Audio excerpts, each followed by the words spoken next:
Hi, this is Nicholas Bell with IONCINEMA, here to review The Conjuring, The Devil Made Me Do It, technically The Conjuring 3. This go-round is directed by Michael Chaves. It's his second feature film after The Curse of La Llorona. He also notably directed the music video for Billie Eilish's Bury a Friend. It's written by David Leslie Johnson-McGoldrick, who wrote Conjuring 2, some other James Wan vehicles like Aquaman. He wrote Orphan, starring Vera Farmiga as well, Red Riding Hood, etc. This time around, we are dropped into July 18th, 1981, and the exorcism of a young 8-year-old boy named David Glatzel.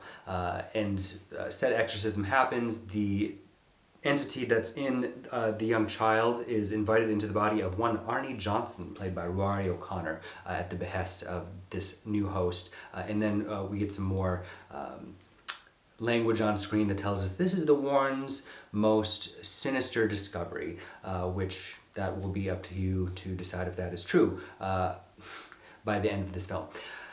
So again, we have Vera Farmiga and Patrick Wilson returning as Ed and Lorraine Warren, the stalwarts of demonic possession, if you will. Still best known for the Amityville horror scenario, but it seems they have endless files and tape recordings for which we could have endless chapters about. This one, the dialogue is becoming increasingly hoary, and if you aren't a believer, its earnestness and sincerity ends up feeling very silly. Of course, as this all goes along and we finally discover what is exactly troubling Arnie Johnson, who kills someone, and his defense attorney pleads not guilty based on demonic possession. And so then the thrust of the film is the Warrens trying to find evidence, i.e. What is going beyond the spirit that's inhabiting this young boy or not. It's shot by Michael Burgess, who also was the cinematographer on Annabelle Comes Home and The Curse of La Llorona.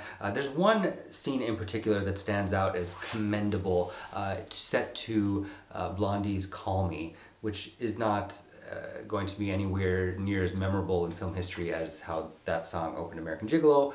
Still, it's a pity that the rest of the film couldn't conjure that same level of intensity in that one moment. There's other notable soundtrack selections, including Any Money and Elvis Presley, that seem to be a little bit on the nose. Again, Farmiga and Wilson are doing their best with the template that they're repeating, but it just seems is just repeating itself.